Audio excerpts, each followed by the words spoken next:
Aya, leo naomba nije kwenu vijana kwa mabinti ambao mmelemewa na mzigo wa dhambi, hasa mzigo huu ambao umekuwa ni janga kubwa kwa vijana wengi, umekuwa ni teso, umekuwa ni mzigo mzito kwa vijana, kwa mabinti, umewahangaisha, umewakamata wengi.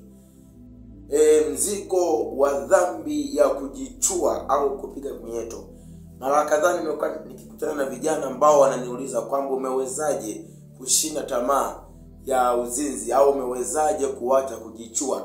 Mtu wa Mungu, bila kupepesa macho nakwambia, njia ya kwanza kabisa ya kushinda hiyo roho ya kujichua, kupiga punyeto, tamaa ya wanaume, tamaa ya fulana au wasichana, nikwambie njia ya kwanza kabisa ni wokovu. Njia ya kwanza kabisa ni kuokoka tu, hakuna njia nyingine. Njia yote ambayo utaipita ila ukashindwa kuzingatia mfumo wa neno la Mungu au Biblia hii ambayo imeweka mkakati, imeweka kanuni ya kawaida ya kuishi ya mwanadamu uweze kuepukana na ubaya wowote ulio mbele yako, au hata ule ambao umeshakupata, ni kwa jinsi gani uweze kuondoa, kama ni ugonjwa fulani, kama ni udhaifu fulani kwenye mwili wako au kwenye moyo wako, kwamba lazima uishi kanuni ya neno la Mungu ambalo itakupa maarifa ya kutoka kwenye udhaifu huo au kuepuka wale udhaifu ambao ungekuja mbele yako kwa sababu ya maisha mabaya. Kwanza nikaanza na maandiko haya, kitabu cha Mathayo sura ya 11 mstari wa 28 mpaka 30. Nasema kwamba njooni kwangu ninyi nyote msumbukao na wenye kulemewa na mizigo, nami nitawapumzisha. Jitieni nila yangu, mjifunze kwangu, kwa kuwa mimi ni mpole na mnyenyekevu wa moyo, nanyi mtapata raha nafsini mwenu, kwa maana nila yangu ni laini na mzigo wangu ni mwepesi. Njooni kwangu ninyi nyote msumbukao na kulemewa na mizigo. Kwa mfano, mara nyingi mimi ninachojua ni kwamba hata dhambi hizi si ya zinaa, ulevi, sigara, pombe, yani ni maisha ambayo tunayakuta kwenye jamii zetu, tunayakuta kwa ndugu zetu, tunayakuta kwa watu ambao tunakuwa tunakaa na hao, tunashirikiana baadhi ya vitu na hao, marafiki zetu, jamaa zetu. Dhambi yoyote ambayo anayo mwanadamu anaifanya, pengine anahisi mtu kwamba uweze kuacha zinaa, uweze kuacha bangi, nikwambie mtu wa Mungu, ni dhambi ambayo hujazaliwa nayo, umeikuta kwenye mazingira. Na ndio maana wokovu, kuokoka ni kubadilisha mazingira. Biblia pia imesema kwamba ajifanyiaye marafiki wengi ni kwa ajili ya uangamivu wake mwenyewe.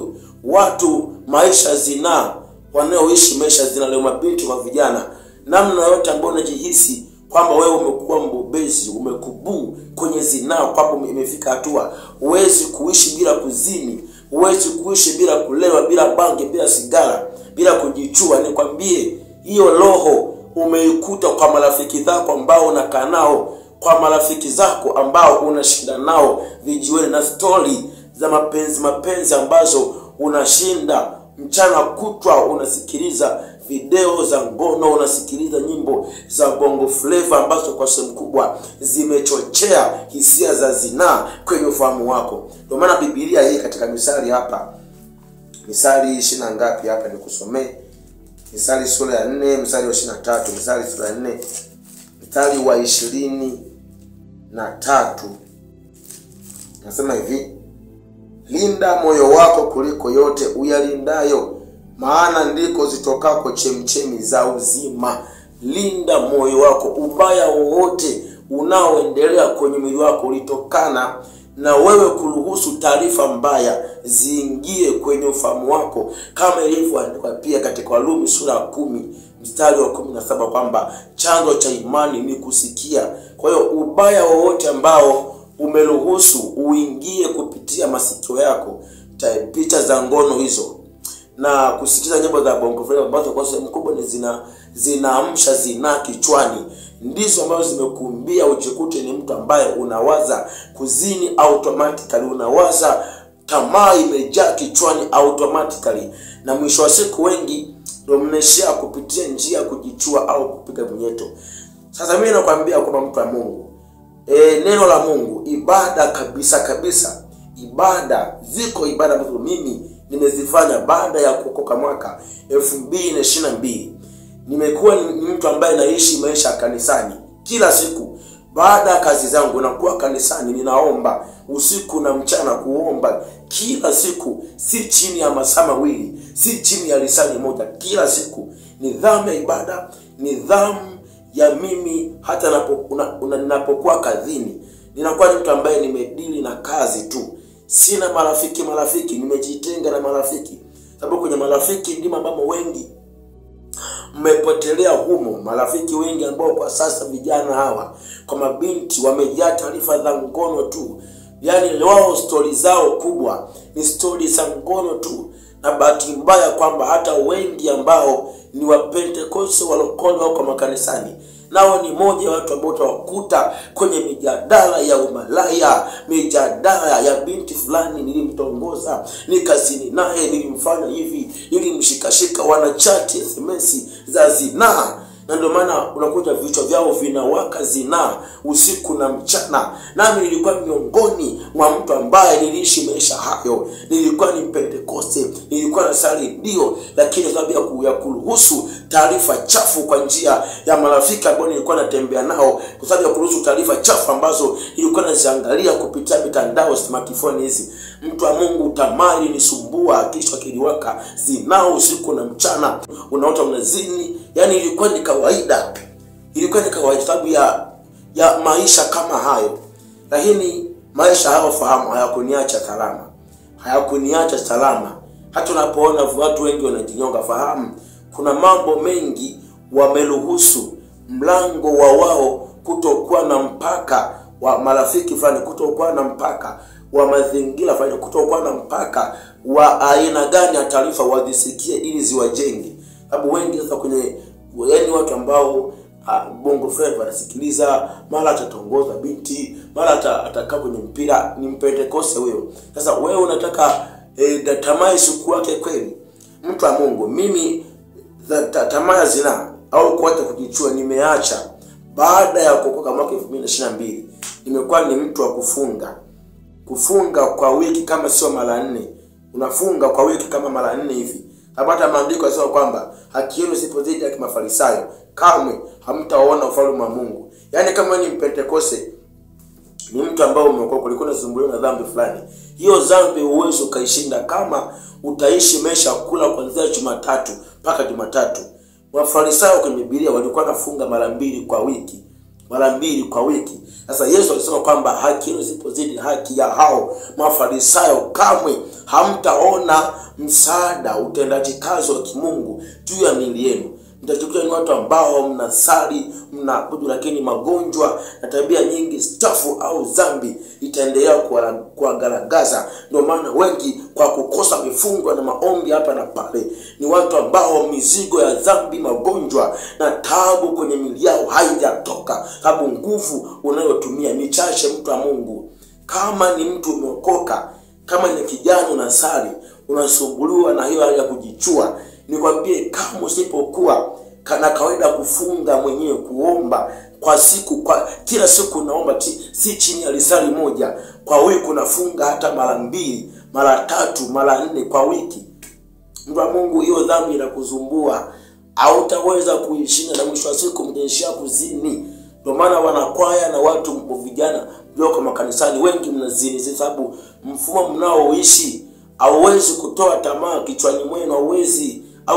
Yesu mwenyewe aliweka mfumo wa mtu. Ukisoma Luka 18:1 pale soma, anasema kwamba imewapasa kumwomba Mungu siku zote wala wasikate tamaa.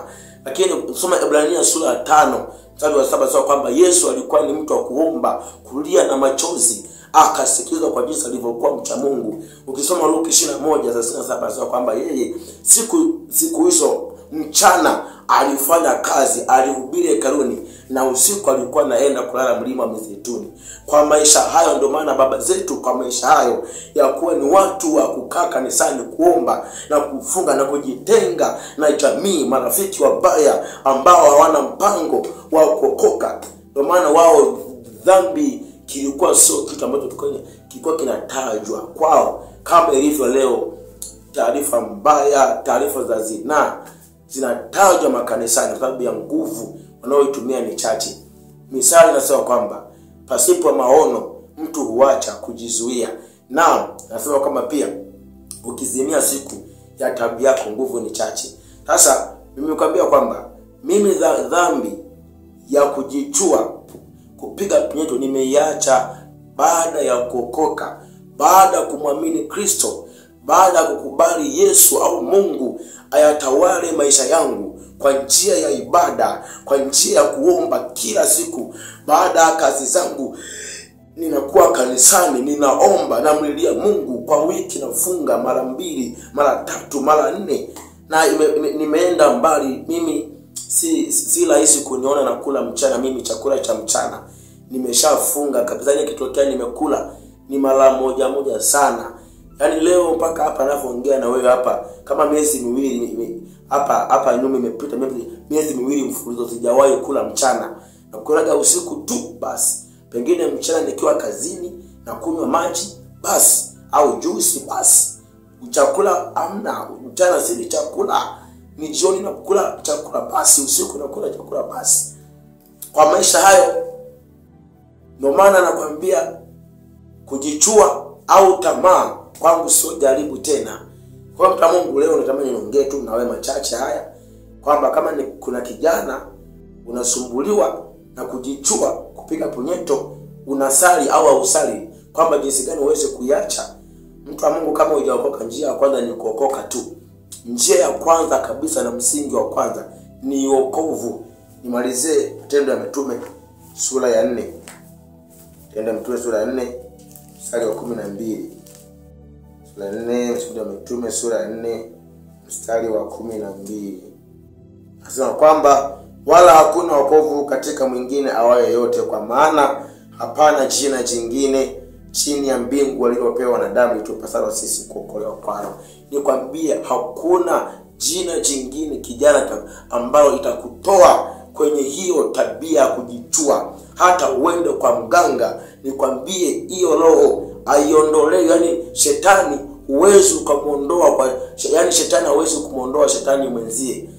Huyo shetani aliye ndani yako, huyo njia kumuondoa ni lazima akutane na nguvu ya Kristo Yesu ambaye alikufa msalabani kwa ajili ya wenye dhambi wote, kwa ajili ya wote ambao wamelemewa na mizigo ya dhambi. Naam, anasema kwamba katika Warumi sura ya 3 mstari wa 26 kwamba alitupenda tungali wenye dhambi, alitupenda tungali wenye dhambi. Mtu wa Mungu, nikwambie kwamba jina la Yesu Kristo ndilo linaloweza kukutoa hapo. Ziko ibada, uko wokovu. Msingi wa kwanza kabisa ni wewe ukubali kumpokea Yesu Kristo ili akusaidie kushinda au kutoka hapo.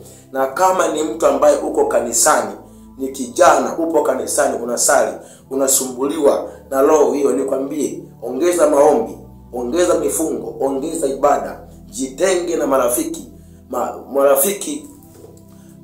ambao kwa sehemu kubwa mkikaa story zao ni zinaa, ni wasichana tu, ni wavulana tu. Jitenge nao, au jitenge nao ajifanyiae.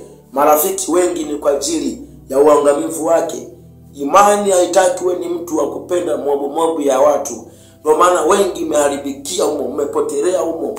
Ni mtu ambaye unapenda kukaa, yani wewe story zako, marafiki zako ni mabinti, marafiki zako ni wavulana. Ndio maana tamaa inakuwaka usiku na mchana. Jitenge na hao, jiwekee ratiba ya kuomba na kufunga mwenyewe kwa wiki mara 2, mara 3, mara 4. Funga, omba si chini ya risali 1. Lakini 2, jitenge na mitandao. Kama una smartphone, jitenge matumizi ya unaweka bando alafu na unaangalia video story mbaya, yani mipira, mara wimbo wa bongo flavor, mara unaangalia picha ya uchiuchi. Jitenge na matumizi mabaya ya mitandao. Humo ndimo wengi mevurugika, mavichwa wamepotelea humo. Jitenge na hayo. Kama una smartphone, itumie vizuri. Kama uwezi, wakati mwingine amua kula gharama hata ya kuiuza. Tumia tu simu ndogo. Yaani kama una haja na wokovu, kwamba usimame na wokovu, lazima upige hesabu. Vitu vinavyokushawishi dhambi fulani usishinde, bali ikugaragaze kupitia vitu hivyo. Wakati mwingine kubali kuviacha kwa muda, hilo kisha pata uwezo pale ndo uje uvitumie, kwamba unakuwa na uwezo wewe kuvicontrol, sio vyenyewe vya kucontrol kukufanya au kukutoa kwenye nje ya kusudi la Mungu. Kwa mtu wa Mungu, leo niongee mambo machache. Nadhani kwa kijana umenielewa. Wewe unayesali au ambaye hausali, njia gani uweze kuifanya. Lakini nje na hapo hautaki kuokoka, basi uendelea, utakufa na dhambi yako. Lakini neema na rehema za Kristo ambaye amekuacha hai anatamani sana kusaidia kijana. Kama mimi imewezekana, niliyekuwa mbobezi wa roho hiyo, hata wewe inawezekana kama ukiamini. Neema ya Yesu Kristo iwe nawe. Amen.